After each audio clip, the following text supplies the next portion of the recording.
اپنی مصیبتوں، تکلیفوں اور محرومیوں میں اپنے رب پر بھروسہ رکھو، کیونکہ انسان ہونے کی وجہ سے تم اس کی مصلحتوں سے ناواقف ہو۔ اگر یہ بات تمہیں ایسے سمجھ میں نہیں آتی تو آؤ میں تمہیں سمجھاؤں کہ اگر حضرت ام سلمہ رضی اللہ تعالی عنہا کو شوہر کی جدائی کا غم نہ سہنا پڑتا تو وہ آپ صلی اللہ علیہ وسلم کی بیوی بننے کا کبھی بھی شرف نہ حاصل کر پاتی۔ کچھ انعامات مصیبتوں کا سامنا کرنے کے بعد ہی ملتے ہیں۔ اگر حضرت یوسف علیہ السلام اپنے والد کے سائے میں پلتے رہتے تو وہ کبھی بھی عزیز مصر نہ بنتے۔ کچھ محرومیاں بلندیوں تک پہنچنے کا سبب بنتی ہیں۔ جو دکھ آپ جھیل رہے ہیں ضروری نہیں کہ یہی دکھ ہی سب کچھ ہو سکتا ہے کہ یہ دکھ ایک پردہ ہو اور اس کے پیچھے آپ کے رب نے آپ کے لیے پوری ایک نعمتوں کی دنیا بسا رکھی ہو۔ اگر قرآن سنتے رہتے ہیں تو میری باتوں کو سمجھیں گے کہ کشتی میں سوراخ کرنا حکمت کے تحت تھا۔ اگر ایسا نہ ہوتا تو ظالم بادشاہ کی طرف سے قبضہ کر لیا جاتا۔ بچے کو مارنے میں بھی رحمت چھپی ہوئی تھی۔ اگر ایسا نہ ہوتا تو اس کے والدین کو جہنم جانا پڑتا۔ اللہ کے فیصلے بظاہر سخت لگ سکتے ہیں مگر ان میں چھپی ہوئی رحمت انسان کی سوچ سے بہت اوپر کی چیز ہوتی ہے۔ تو یقین رکھو کہ اکثر مشکلات انعامات کا دروازہ کھولتی ہیں جن کا ہمیں گمان تک نہیں ہوتا۔ بس تم نے اپنے رب پر یقین رکھنا ہے اور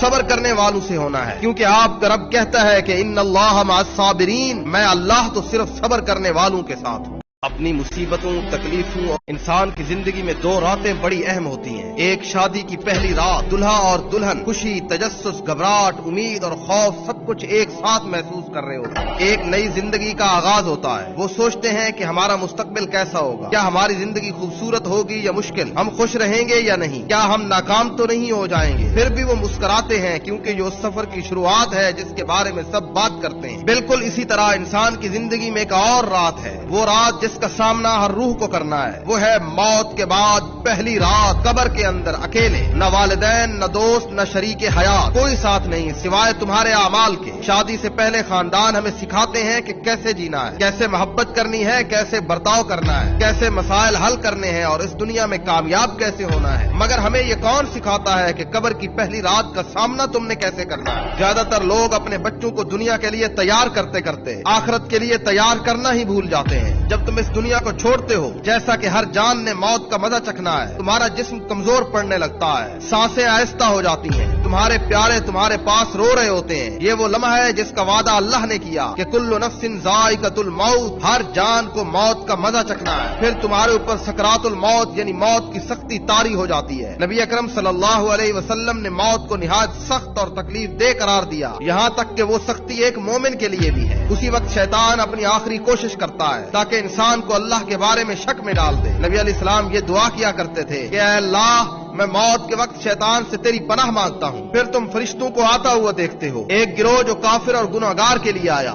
سیاہ چہرے، سختی کے ساتھ روح کا نکالا جانا۔ دوسرے مومن کے لیے آتے ہیں، روشن چہرے، جنت کی خوشبو، روح کو نرمی سے نکالنا چاہتے ہیں۔ پھر تمہارا اوپر کا سفر شروع ہوتا ہے، مومن کی روح کو جنت کے کفن میں لپیٹ کر اوپر لے جایا جاتا ہے۔ ہر آسمان پر فرشتے اس کا استقبال کرتے ہیں۔ اللہ تعالیٰ فرماتے ہیں میرے بندے کا نام علیین میں درج کرو۔ پھر تمہاری روح کو عالم برزخ میں تمہارا مقام دکھا دیا جاتا ہے اور پھر تم اس دنیا کے لیے بے نشان ہو جاتے ہو۔ تو جیسے اس پہلی رات کے لیے جو شادی کی پہلی رات ہے، اس کے لیے تیاریاں کرتے ہو، اس کے لیے تیار ہوتے ہو، اس کے لیے منصوبہ بندیاں کرتے ہو، تو پھر اس دوسری رات جو تم نے قبر میں گزارنی ہے اس کو اپنے ذہن سے کیوں نکال کے بیٹھے ہو؟